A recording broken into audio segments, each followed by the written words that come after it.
A geography teacher vanished on the first day of school. When the police arrived, they suspected 4 people who claimed to have alibis. The landscaper was mowing the front lawn.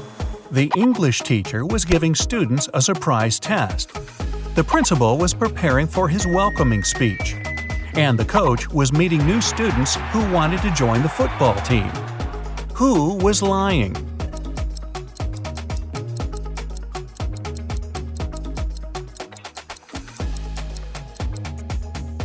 The English teacher, of course! Students don't get surprise tests on the first day. Well, maybe not at this school. Airport mystery. Olivia's next case was at the airport. A furious traveler claimed the contents of his baggage had disappeared. "When I got my suitcase, it was empty.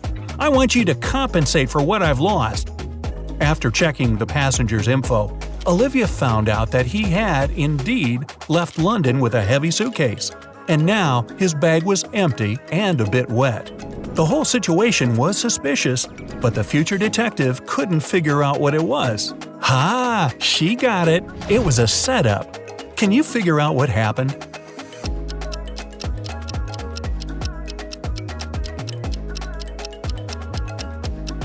The passenger left London with a suitcase full of ice.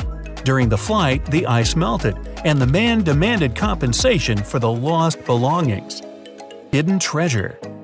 Olivia was so exhausted after solving several cases at a time that she fell asleep right at her table. When she woke up, she found herself in a dark room with no windows, a locked door, and a table.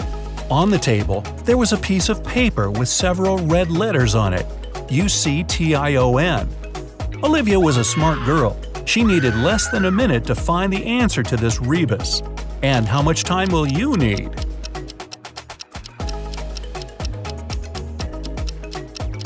The word hidden in the rebus is reduction. After Olivia wrote it down on the paper, the door opened immediately. Which door? Olivia found herself in another room.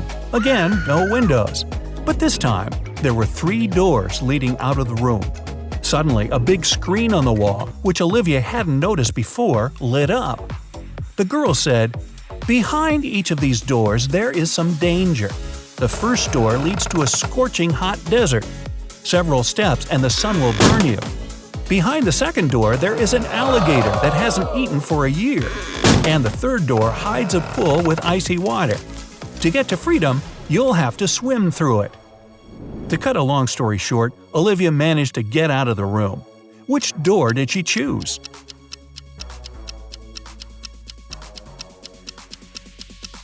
Alligators can indeed go without food for up to 3 years, meaning the creature behind the second door is hungry and dangerous. Freezing water can cause cold shock in an unprepared swimmer. That's why Olivia chose the first door. She waited for the sun to go down and walked through the desert. Uh-oh, Allie was missing for days when her husband Orson called the police to report it. Detective Wells arrived at the scene and found her purse buried in the garden. Inside, there was a note that read, "It's a sign, you're mine. I redesign your new life." The police had 3 suspects with unusual names: Orson, her husband, Ryan, her best friend, and Atlas, her brother. Who took Allie?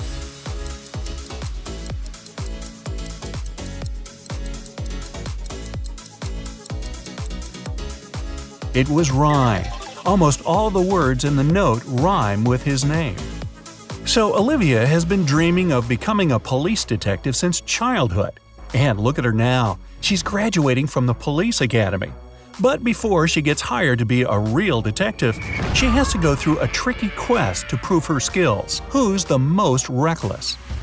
Olivia had to decide which one of the 3 young people were the most reckless. It didn't take the future detective much time to figure it out. And what's your opinion?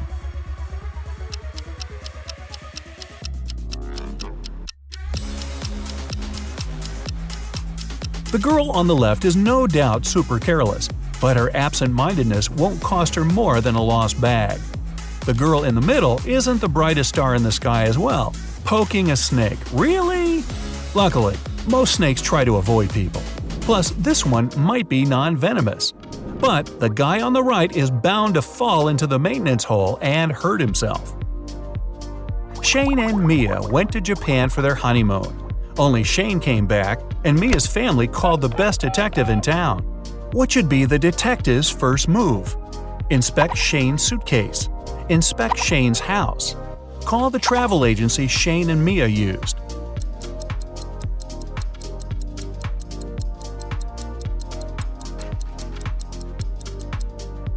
Call the agency to see how many return tickets Shane had booked.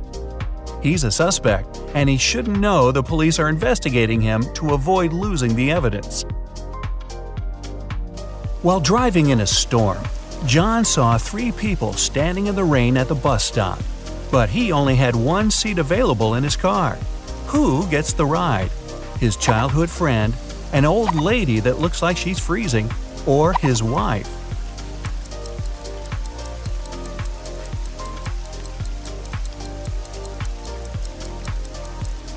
John asked his childhood friend to drive the old lady to the hospital and then take the car back to his house, and John himself will wait for the bus with his wife. Business trip. Olivia's friend Nora called and asked her to come.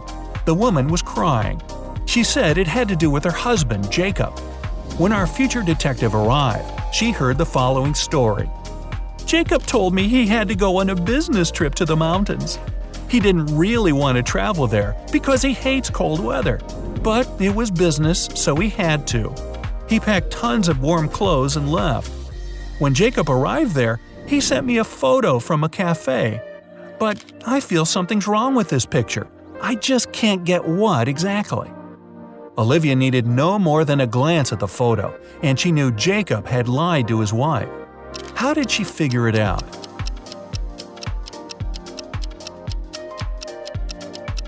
You can see palm trees outside the window, and they don't grow in a cold climate. Right before the final soccer match, the team's goalkeeper went missing. The police arrived and they had 3 suspects from the rival team. Mike said he was signing autographs for his friends. Jake said he had broken his ankle and he was getting a massage. John was training at the gym before the match. The police immediately knew who did it.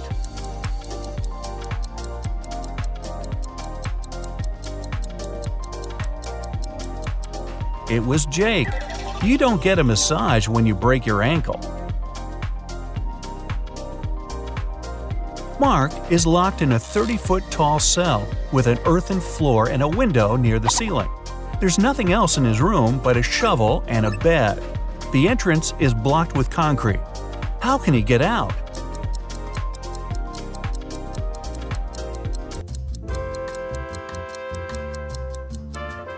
Mark can shovel the soil to the wall underneath the window and climb out. The director of a large company was found unconscious in his office. The police showed up, saw the messy office, and realized that a fight had gone down. They went to his secretary and asked to see the list of visitors that day. Immediately, they knew who did it. How?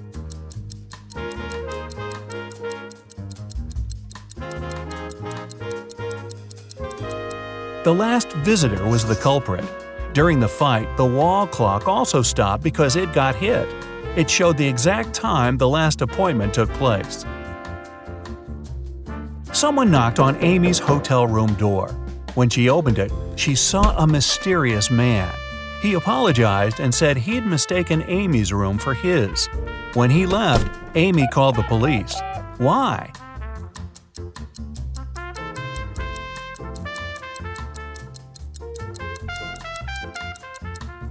Nobody knocks on the door of their own room. This is a technique used by people who want to break into someone's home. A missing bag. Her first task was to help a young woman in a shopping mall. Her bag disappeared while she was choosing a toy for her little nephew. Olivia found 3 suspects. I was getting groceries when it happened," said Noah. "I was with my son in the shopping mall playground," claimed Sophia. "I was in the cafe, getting my daily dose of caffeine," stated Jackson. Olivia didn't need much time to figure out who had taken the bag. Do you know who it was?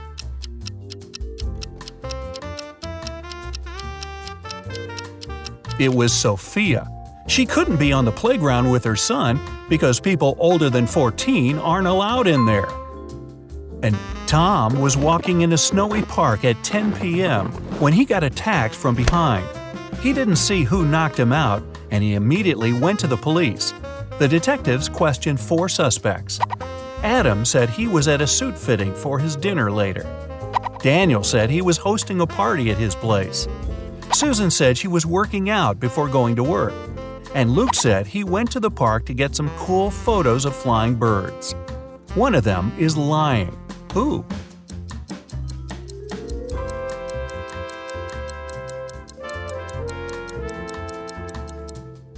It's Luke. It's next to impossible to see birds at night in winter.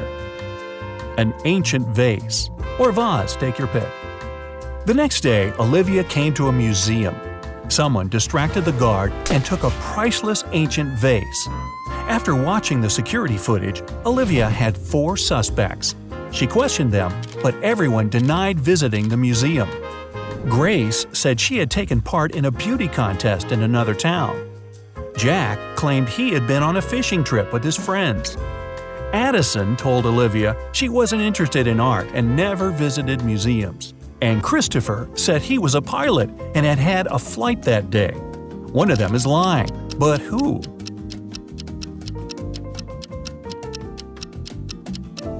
Christopher's wearing super thick glasses, and he bumped into a door on his way in. Pilots can't have such bad eyesight.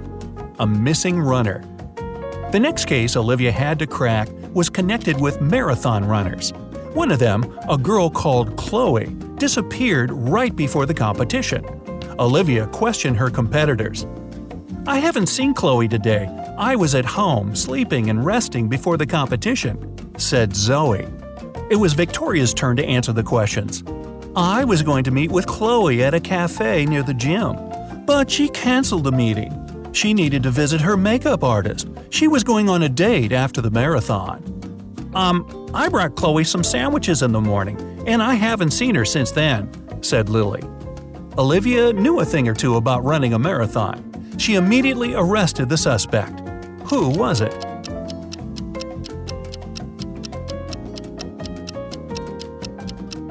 It was Victoria. Even if Chloe had flawless makeup before the competition, it wouldn't last even an hour. There was no sense in doing it before the marathon. Susie went on a dating website and found 3 guys that she liked, all with some very impressive backgrounds. But only one of them is telling the truth. Can you guess which one? Shane said he was an astronaut. He went to Mars and enjoyed a beautiful sunset. Chris said he was a scientist and went to the North Pole. He enjoyed being on floating ice and seeing both Arctic foxes and penguins. Dylan said he was a pilot, and once he flew his helicopter so fast he broke the sound barrier.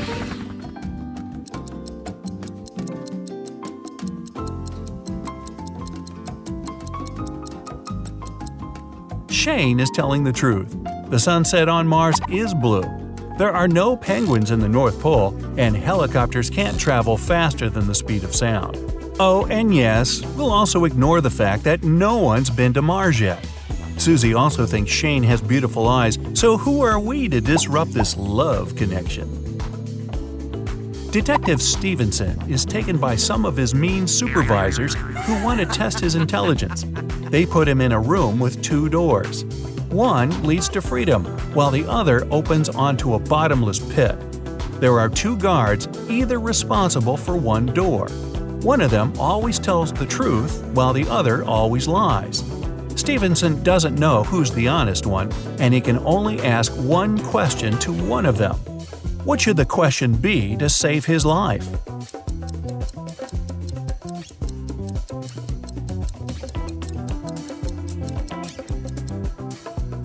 If I ask the security guard next to you which door leads to freedom, what will he say?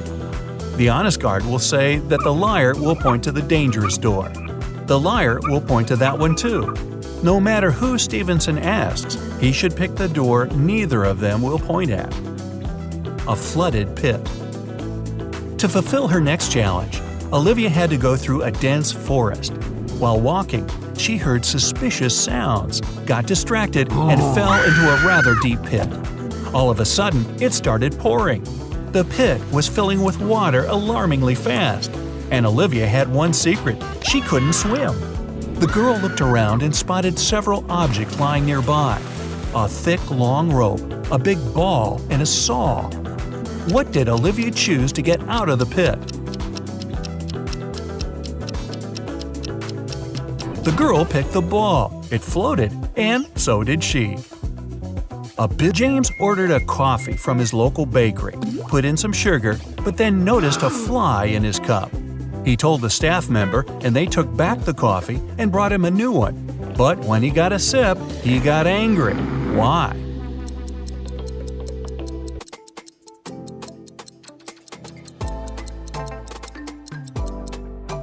His new coffee was already sweetened. The staff member only removed the fly. Detective Jones was called one day by Border Control about a suspicious pickup truck. Every day, the vehicle went back and forth between two countries with a large sack in the back of its truck bed. When the detective opened the sack, it was filled with sand. What was the driver smuggling?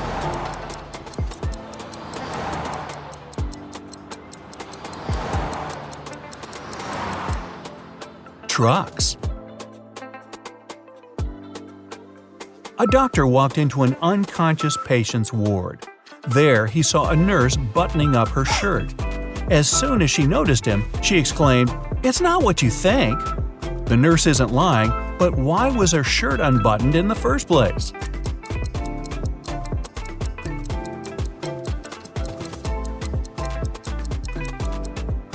She got locked out of the changing room and knew that the patient was unconscious. So she went to his ward to change into her uniform. Yeah, I believe her. A group of 6 friends decided to check out an abandoned house in their neighborhood. When they arrived, Mark, one of the group, warned his friends not to go in. But all of them ignored him and walked in anyway. Mark stayed outside, but his friends never came out. What did he see that stopped him from going into the house?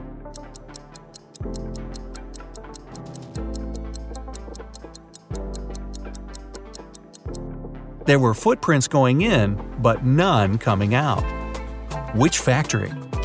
Olivia was sent to a small town to investigate a case.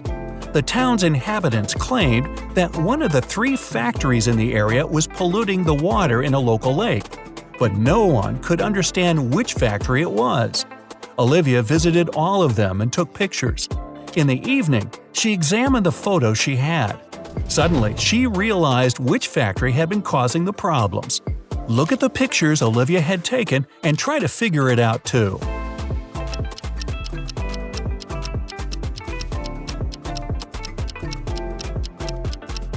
It's not the first factory. It looks long abandoned and not functioning at all. The 3rd factory isn't too bad. The trees growing around are healthy. Olivia also saw some fish in the lake close to that place. But the trees near the 2nd factory are scarce and look unhealthy, meaning this one is the factory polluting the water. A crazy scientist took 10 people into his lab to check their intelligence. He gave everyone 2 pills and a glass of water. He told them, "One pill is a placebo and the other is poison. Whichever you take, I'll take." But somehow everyone ended up unconscious after the trial except for the scientist. How did he do it?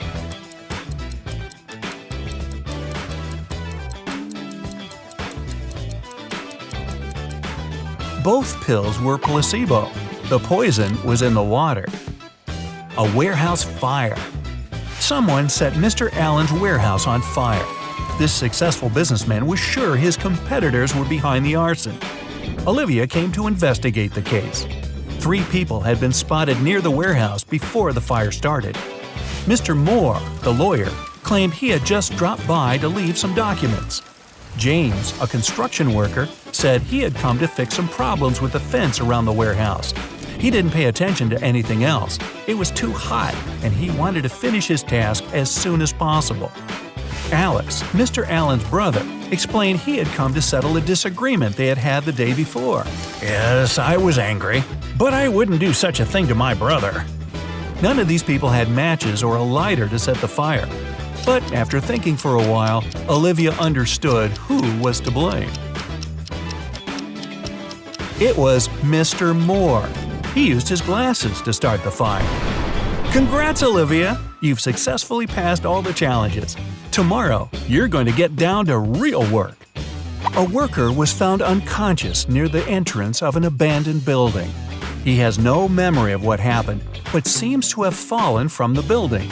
Detective Marks is assigned to this case, and he must figure out whether the worker fell or was pushed. He goes to the first floor, opens the window, and throws out a small rock.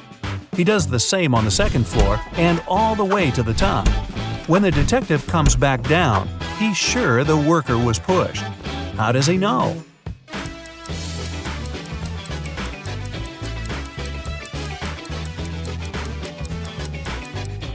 He had to open windows on all floors to throw out rocks.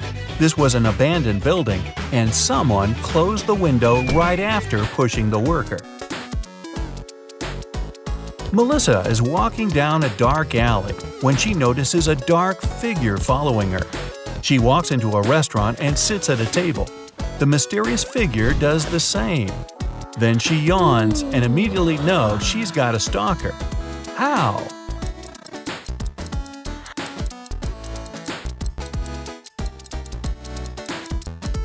When she looked up, the mysterious figure was also yawning. It means they had been watching her. Sarah wanted to get some money from her brother for a house.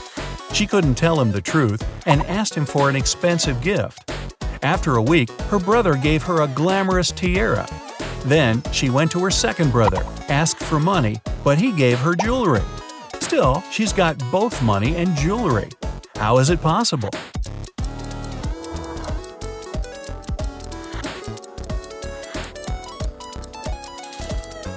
She asked for a similar jewelry item and sold one of them.